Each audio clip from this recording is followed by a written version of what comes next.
Welcome students, यूएसजेड academy में आपको खुशामदीद कहते हैं। हम फिजिक्स 10th क्लास न्यूमेरिकल्स की एक सीरीज स्टार्ट करने लगे हैं, जिसमें आज सबसे पहले हम चैप्टर 16 इलेक्ट्रिसिटी वाले के न्यूमेरिकल स्टार्ट करने लगे हैं। न्यूमेरिकल नंबर फर्स्ट इसमें हमारे पास है 16 लेकिन इन न्यूमेरिकल्स को स्टार्ट करने से पहले बेसिकली मैं आपको एक पेज दिखाता हूँ जिसपे ये तमाम फार्मूलाज लिखे हुए हैं जिनसे ये न्यूमेरिकल हल होंगे।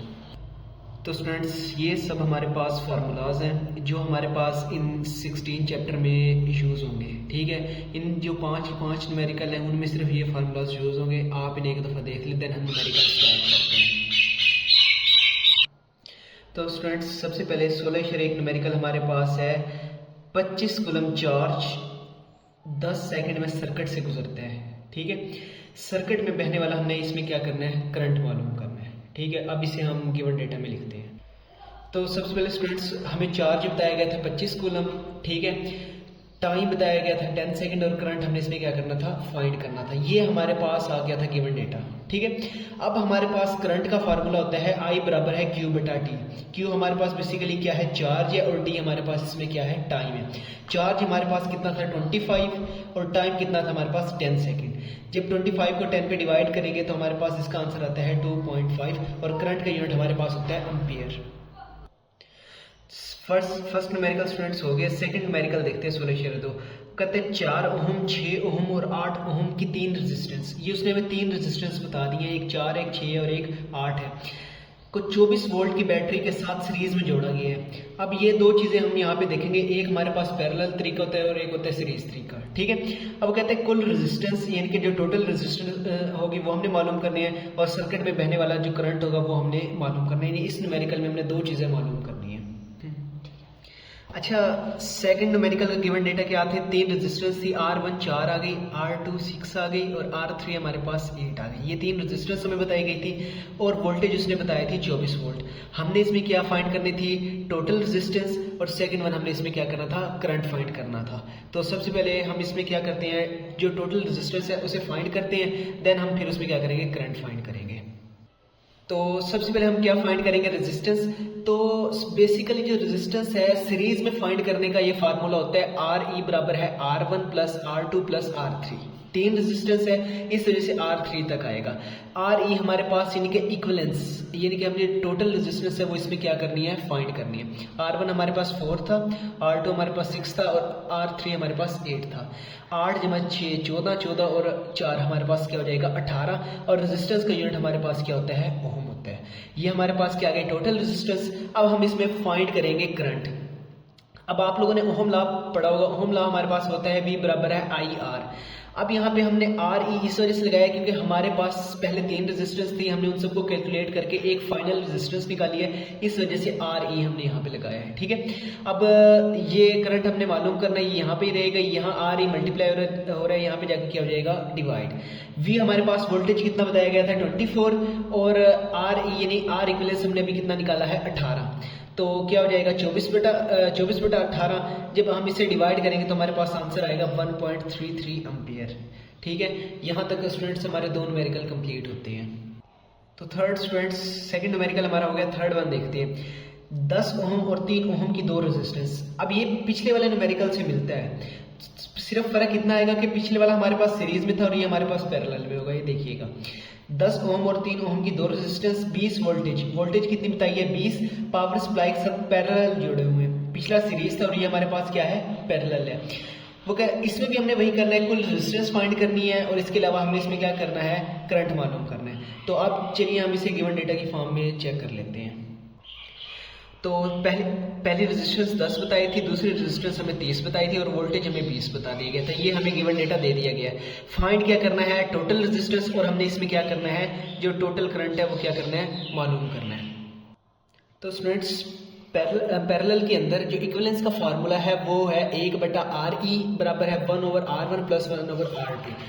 सिर्फ पैरेलल में हमारे पास आप लोगों ने याद रखना है बटे में होगा, सीरीज में हमारे पास सिर्फ सीधा सीधा होगा, यानी बटे में सिर्फ पैरेलल की फॉर्म में होगा। ठीक है, तो हम इसे ज़्यादा कॉम्प्लिकेटेड नहीं बनाएंगे। हम सबसे पहले क्या करते हैं, यहाँ पे एलसीएम ले लेते हैं। R1 भी बटे में है और R2 भी बटे में है, तो दोनों में क्या आ जाएंगे, बटे में। ठीक है, अब ये R1 इस R1 से गया तो क्या रह जाएगा ऊपर, R2।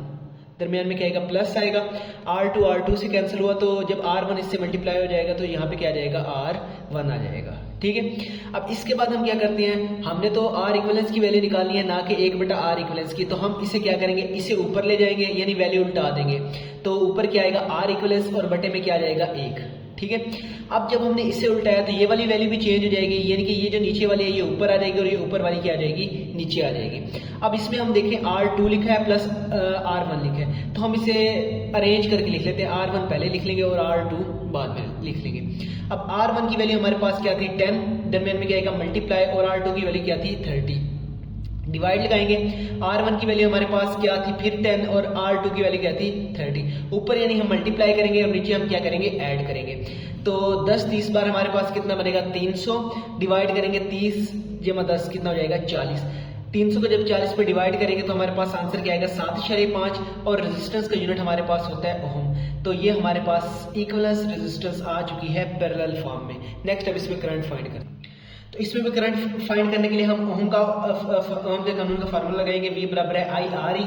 अगेन ऐसे ही होगा कि I यहाँ पर रहेगा, यहाँ मल्टीप्लाई हो रहा है, इधर जाके क्या हो जाएगा, डिवाइड हो जाएगा। नेक्स्ट अब हम इसमें वैल्यूज पुट करते हैं।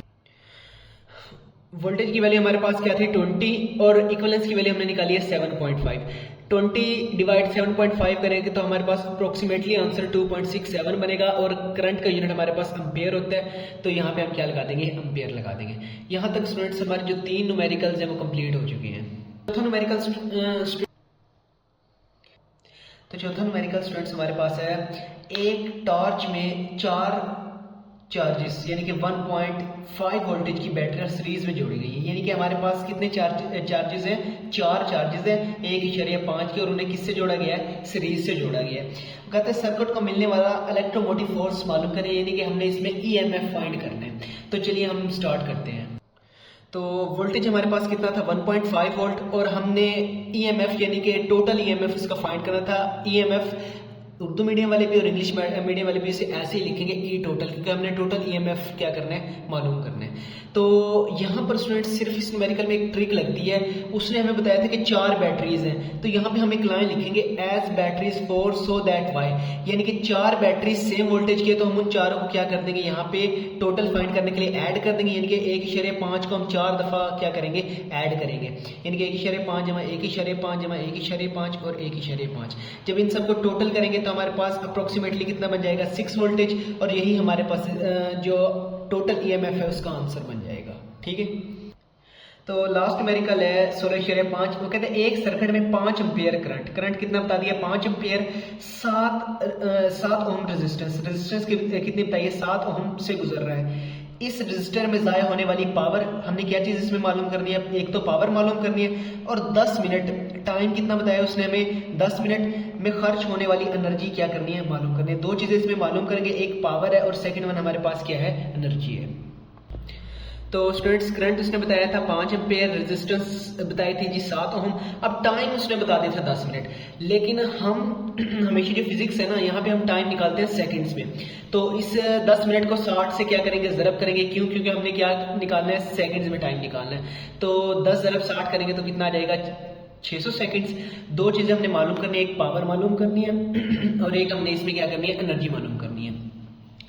सबसे पहले हम क्या करते हैं, पावर मालूम करते हैं। पावर का फार्मूला होता है P बराबर है I²R।